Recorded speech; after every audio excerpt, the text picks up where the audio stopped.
And then after he gets a substitution, I would have been upset too. I see him kicking a bottle. It's him again going. Look at where your 9 is. Yeah, I will be upset also. Of course I will be upset.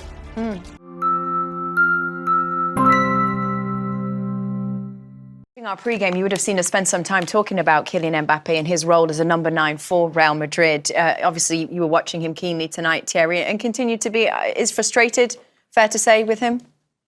Yes, and I think the team also is frustrated with him, which I can understand. It's not an easy one, and Alessandro Del Piero said something very important, that you need to give him time. But in the meantime, he's going to have to learn, like I said before, to play as a 9, and the desire and the will of running in behind. And I heard that a bit too much since the beginning of the Champions League, what Luka Modric has been saying, that we allowed the team to play. We talked about it at the beginning. They're allowing teams to play through them. They're not compact. They don't really run. They don't make any effort as a team. But I'm going to show you some stuff that we spotted all together from what Bellingham was trying to do and what your 9, Mbappe is supposed to do. It's always, more often than not, I won't say always, but more often than not, Bellingham trying to make the run, trying to make the team play, running in behind. That's him again trying to break the line. That's your 9. That's your 10. Again, who's going to make the run in behind? Who's going to try to go? It's him. It's Bellingham going, not your number 9. Again, who's making the box? Him again. And I think there is a little frustration. And this one for me is actually, look at him. Look at your 9. Look at on the other side. Same. Your 9 is not going.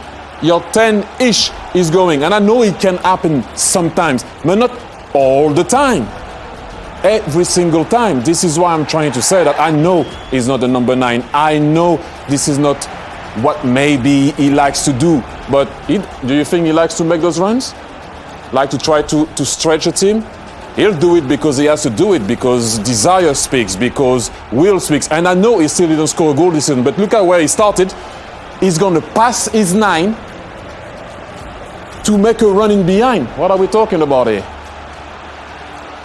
You can't win games like that. You can't win games with your 10 breaking the line, coming back, trying to bend his run, trying to defend, trying to go on the other side. And then after he gets a substitution, I would have been upset too. I see him kicking a bottle. It's him again going. Look at where your 9 is. Yeah, I will be upset also. Of course I will be upset.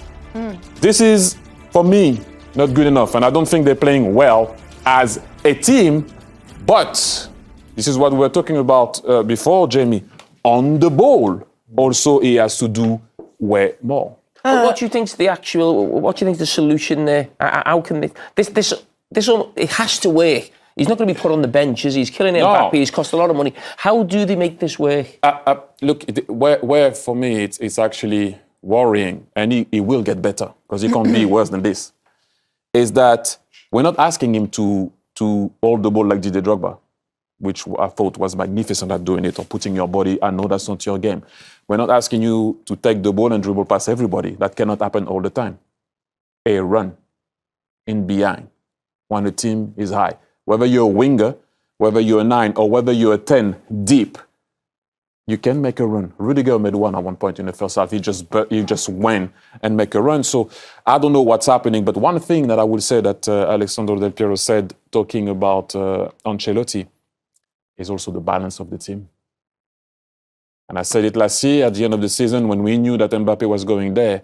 How is he going to balance that team? It's very difficult because you can see that. I'm not going to try to find any excuses for Bellingham, but how do you play? Where do you go? What do you do? Rodrigo was essential for them last year when they were losing the ball. He's on the bench now. And I know maybe he doesn't have the efficiency of Vinicius Junior that he had last year, but Rodrigo was balancing the team off the ball. Now he's not playing. So it's going to be tough for Ancelotti to find a way to make sure that all those players can coexist. But for me, I don't think that right now is obviously not good enough. You cannot lose 4-0, 3-1. I think they conceded 9 goals in their last games at home. I mean, this is not Real Madrid, and I know you're going to make comebacks, but not 3 times in a row like that. The third time, it won't be good enough. And against Barcelona, they were nowhere near a comeback. So all the best, Ancelotti, because that's not an easy one. But if there is like one guy that can do it, it's definitely him. This is not a case of sort of 2 European giants on a similar level. That's the history. Right now, AC Milan can't hold, can't get anywhere near Real Madrid. They're an average team. They're having a really poor season in Serie A. I think the 7th in Serie A. It's a great result for them, don't get me wrong, but in terms of winning the competition, I don't think anyone would ever mention AC Milan coming anywhere near winning this competition. So for Real Madrid to get beat so convincingly at home, I think it's a really, really bad night, maybe a very worrying night going forward for Real Madrid. So, Jamie, current position 17th in the table. Obviously, that could potentially shift to be a little bit lower tomorrow because we've still got the Wednesday game still to play.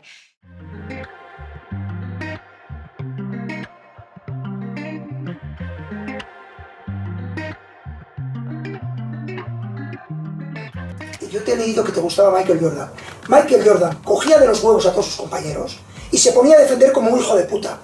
Tú tienes que dar ese ejemplo, primero como persona y como jugador, de ir a presionar. Vas a tener a Cubarsí, vas a ser tú el que marque a Cubarsí y a Ter Stegen. Y te vas a pegar todo el partido presionando a Cubarsí que no avance y presionando a Ter Stegen para que juegue rápido. Y volviendo rápido.